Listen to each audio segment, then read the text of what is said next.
सभी साधकों को रमेश शर्मा का सादर प्रणाम। प्रिय साधकों, आप सबको होली के पावन पर्व की हार्दिक शुभकामनाएं। और मैं उन सभी साथियों का, उन सभी दर्शकों का हार्दिक धन्यवाद करता हूं जो मेरे पेज आत्ममंथन आत्मज्ञान से लगातार जुड़ रहे हैं। आपके अपार स्नेह और सहयोग के लिए पुनः धन्यवाद। तो मुख्य विषय पर आते हैं। जैसा कि सब सर्वविदित है कि भारत त्योहारों का देश है और बहुत से त्यौहार यहाँ मनाए जाते हैं और हर त्यौहार की अपनी एक परंपरा है, उसके पीछे एक कथा है। भारत का एक कल्चर जो है, भारत की जो संस्कृति है उसमें उभरती है। तो होली का पर्व जैसा कि कहा जाता है कि ये रंगों का त्यौहार है, परंतु आध्यात्मिक दृष्टि से देखा जाए तो कहा जाता है कि सिर्फ एक ऐसे रंग में रंगना है जो बेरंगा है। रूह जो आत्मविभोर होती है, सरोबार होती है, वो उसी रंग से होती है जिसका कोई रंग नहीं है। क्योंकि जो होली के रंग हैं, अगर इनमें प्रेम होता, स्नेह होता तो उसे धोने की जरूरत नहीं थी। धोने का अर्थ ये है कि हम उन रंगों को अपने चेहरे पर देखना नहीं चाहते हैं। और जो प्रभु का रंग है, जो किसी भी रंग से परे है और उसकी लालिमा, उसकी रंगत वो ऐसी है जो कोई भी शख्स एक बार रंगने के बाद उससे छुटकारा तो हरगिज़ नहीं चाहता। अमीर खुसरो ने जो कहा कि वारी वारी जाऊं मैं तोरे रंग रिझवा, मुझे अपनी सी रंग दीनी है। यानी कि वो कहना चाहते हैं कि हे निरंकार, हे परमात्मा, हे प्रभु, मैं आप पर लाख लाख वारी जाता हूँ कि आपने मुझे अपने जैसा कर दिया है। अब अपने जैसा करने का अभिप्राय ये है कि परमात्मा के बारे में कहा जाता है कि वो निर्गुण है। निर्गुण का अर्थ ये नहीं है कि उसमें गुण नहीं है। निर्गुण का अर्थ ये है वो सब गुणों के होते हुए भी उन गुणों की आसक्ति से, उनके प्रभाव से मुक्त है। इतनी अच्छी रचनाएं बनाने के बाद भी उन्हीं रचनाओं का अंत भी होता है। यानी कि उसका जो बनाने का एक तरीका है, मिटाने का तरीका है, चलाने का तरीका है, वो तो वही जानता है। हम उस पर अधिक टीका टिप्पणी नहीं कर सकते क्योंकि वो हमारी सूक्ष्म बुद्धि से परे की चीज़ है। हम सिर्फ उन्हीं चीज़ों को अच्छा मानते हैं जो हमारे अनुकूल चल रही हैं। जो हमारे प्रतिकूल चल रही हैं उन्हें हम दुख के रूप में लेते हैं और जल्दी ही उन चीज़ों को भूल जाना चाहते हैं। लेकिन विषय ये है कि वो जो रंग है, जिस रंग को आज सारी दुनिया खेलेगी। इंग्लैंड में जब वहाँ के शासक यहाँ पे राज्य करते थे तो ये कहते थे कि साल में एक दिन ऐसा आता है जिस दिन पूरा हिंदुस्तान पागल हो जाता है। क्यों? क्योंकि वो एक दूसरे को पर रंग डालते हैं और उस रंग में एक दूसरे को कोई नहीं पहचानता। रंगों की जो क्या नाम आभा है, उसमें सब इस तरीके से सराबोर हो जाते हैं कि किसी का वास्तविक चेहरा पता ही नहीं चलता। अब सोचने का विषय ये है कि उस रंग का फ़ायदा ही क्या जिसे हम तुरंत धोना चाहें, उससे छुटकारा पाना चाहें। रंग वही जो एक बार चढ़े तो उसका असर हमेशा रहे और हम हमेशा उस रंग को चाहें। और जो परमात्मा का जो रंग है, जिसे कहा गया है कि बेरंगा है, उस रंग में रंगने के बाद आत्मा जो है झूम उठती है, आत्मा नृत्य करती है, तन मन सब हल्का हो जाता है। क्योंकि जो विषय विकारों की जो गठरी हम अपने सर पर लिए चलते हैं, जिसके बारे में कबीर दास जी ने कहा कि कि भला हुआ मेरी गगरी फूटी सर से चली बला, कबीरा भला हुआ।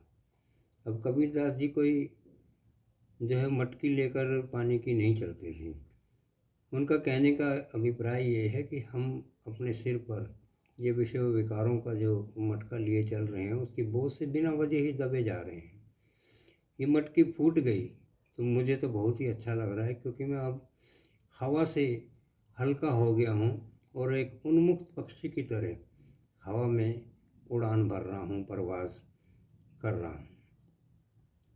तो रंगों का ये त्यौहार जिस तरीके से भी आप मनाना चाहें, बड़ी खुशी से मनाइए, सौहार्द से मनाइए, और इस बात का ध्यान रखिए कि इस रंग से किसी को कोई तकलीफ़ ना हो, कोई रासायनिक रंगों का प्रयोग ना किया जाए जिससे किसी को किसी भी तरह की समस्या हो।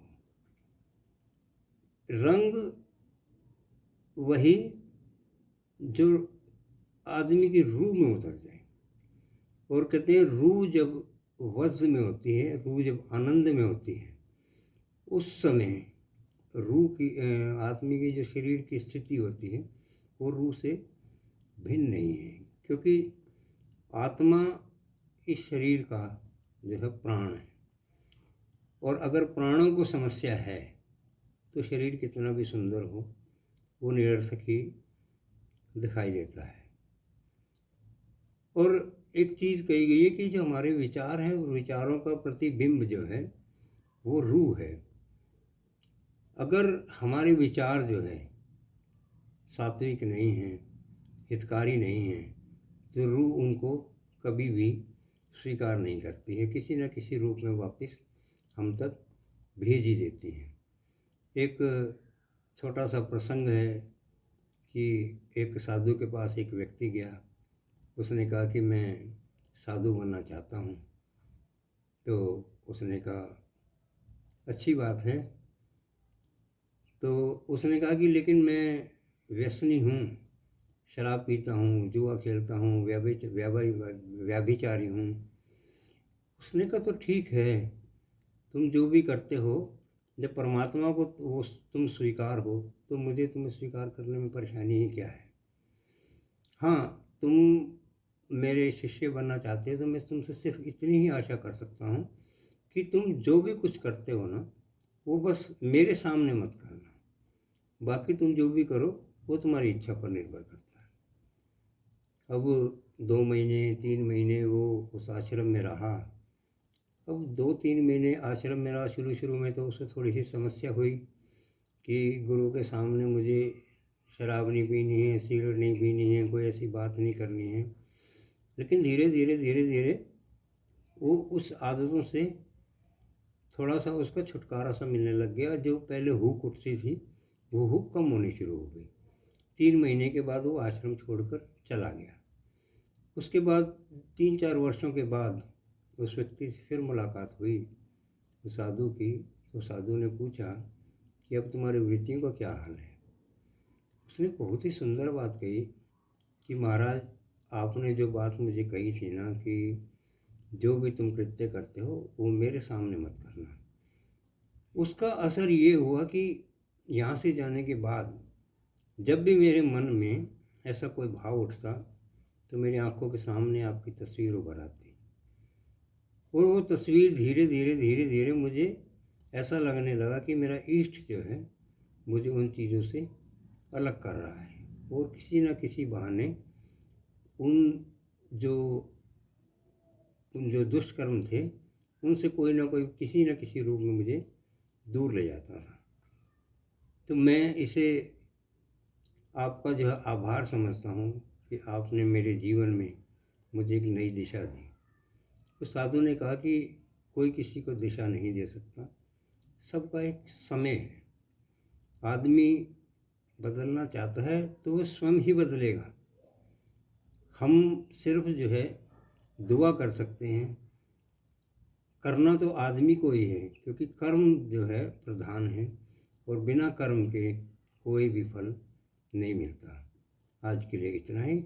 आप सबको मेरा सादर प्रणाम। हरि ओम तत्सत। आपका दिवस शुभ हो। और उन सभी श्रोताओं का, उन सभी पाठकों का जो मेरे पेज पर कुछ जो सामग्री मैं पहले लिखता था उसे पढ़ रहे हैं, उसे पसंद कर रहे हैं, उस पेज के साथ जुड़ रहे हैं। आप सबका हार्दिक धन्यवाद। प्रणाम।